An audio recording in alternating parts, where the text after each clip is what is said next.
All right, now this is a question that a lot of people are going to see coming up pretty soon, and it's identifying true statements about rational and irrational numbers.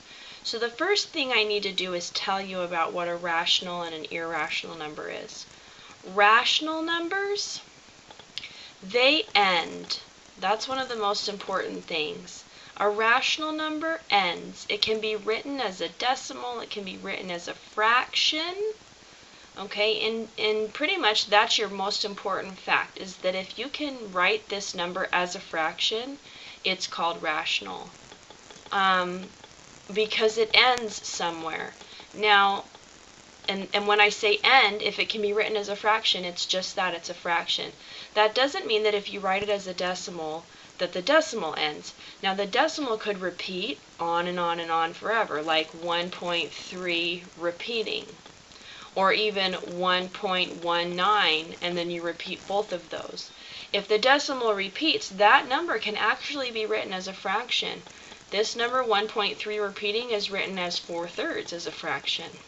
So if you've got a decimal that repeats or has a pattern to it in that way, then it's still a fraction, or it still can be written as a fraction, therefore it's rational. Irrational numbers, on the other hand, are numbers that cannot be written as fractions. They don't end and they don't repeat as decimals. Okay, so a number like square root of 2, if you type that into a calculator, let me go ahead and do that. In my calculator I have to put 2 and then square root. This decimal goes on forever and ever and ever. It does not repeat, and so it's called an irrational number. Okay, so there's some examples for you. So let's read some of these questions here. Since it is a terminating decimal, 16.3 is rational. 16.3 is definitely rational. It ends, and that's what it's saying here. It's a terminating decimal. So yes, that one is true. Now, since 81 is a perfect square, the square root of 81 is irrational. This here, 81 is a perfect square, is saying that you can take the square root of 81. And you can. The square root of 81 is 9. Is 9 an irrational number? No, it's rational. It ends. Okay, so we would not select that one.